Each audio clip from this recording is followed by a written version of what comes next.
Hello everyone and welcome back. Continuing with our practice of drawing geometric shapes, in this lesson, we're going to learn how to draw a cylinder completely by hand. To begin, I'm starting with a cuboid. In the previous lesson, we learned how to draw a cube. This time we're using the same steps, just stretching the form a bit, to turn it into a cuboid.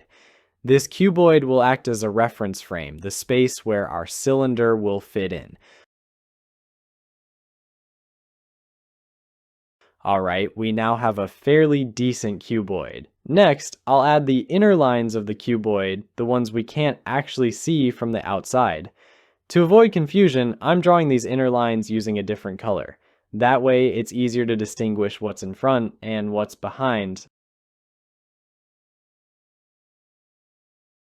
With the structure in place, we move on drawing the two circular ends of the cylinder. One at the front and one at the back. Yeah, if you remember our previous lesson on freehand circles, we're going to use the same method here. First, we draw the diagonal lines inside the square face of the cuboid to find the center point. Then we divide that square vertically and horizontally, which gives us 8 segments.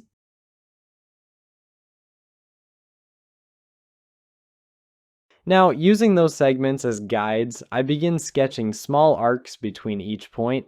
Slowly, those arcs come together to form a full circle.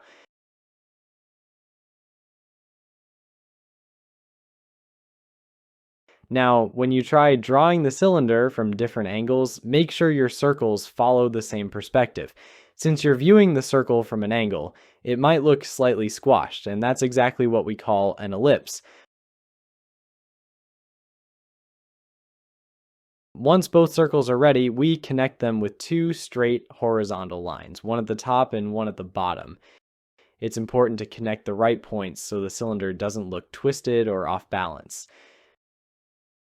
Now, I'm erasing inner lines that fall inside the cylinder. This helps clean up the drawing and makes the final shape much clearer. And there you have it, a clean freehand cylinder drawn step by step using a cuboid as a guide. I hope the process was clear and easy to follow. Try drawing cylinders from different angles to improve your understanding of form and perspective. We'll continue with more geometric shapes in the next lesson. Until then, keep practicing and thanks for drawing along with me.